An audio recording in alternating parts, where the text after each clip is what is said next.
Hello and welcome to Hyperion Marketing Returns Rockefeller Consulting. Today we're going to take you through a quick overview of our proprietary Six Sigma approach that allows you to maintain and reduce spending while increasing your ROI. First, let me introduce our firm. I'm Raymond Bednar.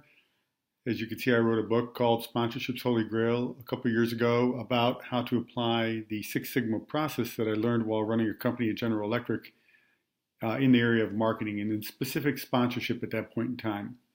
My partner is Mark Rockefeller. We have a proprietary process that allows us to identify the optimal spending within a portfolio. I think the way to visualize this is a perhaps old-fashioned studio synthesizer where you'll see the guy behind the windows while the musicians are playing inside, adjusting little slide gauges and slide knobs to come up with the optimal sound coming out of the studio. It's the same thing. There's an optimal spend on that sliding scale for nearly every marketing channel, at which point you achieve saturation, and an additional investment in that channel will return very little, if anything, and an underinvestment in that channel is not optimizing where it could be realizing its fullest potential. Using this process, we give you sustainable ROI, and we help you to spend the same or less and get more results. Our goal is to take you from what we consider to be wasteful spending, meaning we're just going to take our budget, increase it by 10% and decrease it by 10% depending on the projections for the coming year, and turn them into measured results so that you can make more reasoned decisions as you're deciding on where to put your precious marketing dollars. This allows us to control your spending with tools. And I can tell you that the control that you get over your spending when you realize what your actual return is phenomenal. With the informed decision that you now have in terms of where to commit your spending, we can either focus on quick hits that allow you to show dramatic short-term results or longer-term vision that allows you to realize returns over a number of years and even decades.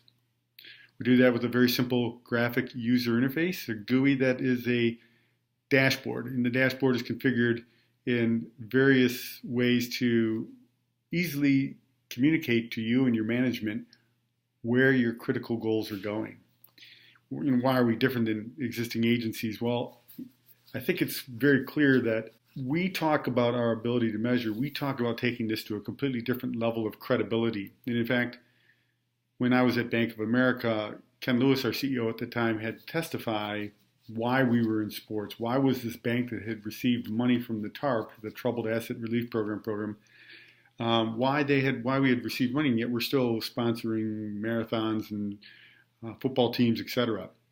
And the short answer is that for every dollar that we did invest in our sports relationship, we got back 9 in revenue and 3 in net income, which is a phenomenal return and reason by itself to be in the world of sports. This isn't something that we do because it's kind of something that fits into our practice as an additional income stream. This is what we do. Quickly, our Hyperion Six Sigma model is really differentiated along the lines of where you start. On the left-hand side here, you'll see traditional decisioning that happens. In this case, we're using the example of sponsorship. Whatever it is, the sponsorship opportunity, a PGA event, a Rolling Stones tour, whatever, approaches you at the price tag and gives you a list of assets, and you determine whether or not it'll work for you. In Hyperion Six Sigma methodology, we don't even look at assets until we understand what our desired business outcomes are and really help us to understand whether or not any investment in sports, arts, entertainment, not-for-profit in the sponsorship world, as in this example, can help you activate against these big business goals you have, whether they're sales up or market share up or employee retention, etc. And I'll focus here shortly on this little tiny formula over here, y is a function of x. This is a critical part of our program. It just means that big things are made up of little things. Big y's, increasing sales, are made up of little actions that you have to take, or x's. And this is the fundamental of our entire process. If you want greater sales, it's going to mean greater placements. It could mean end caps. It could mean more sales call. It could be more salespeople. But it's a function of all these X's. And what we measure and what we design to be measured are these X's so that we can then drive our Y's. That's it for our introduction. I'd love to talk with you further about our firm and about the opportunities that we can bring to your particular marketing situation. Please feel free to contact me at any of the numbers that you see listed on the right-hand side of this screen. Have a great day.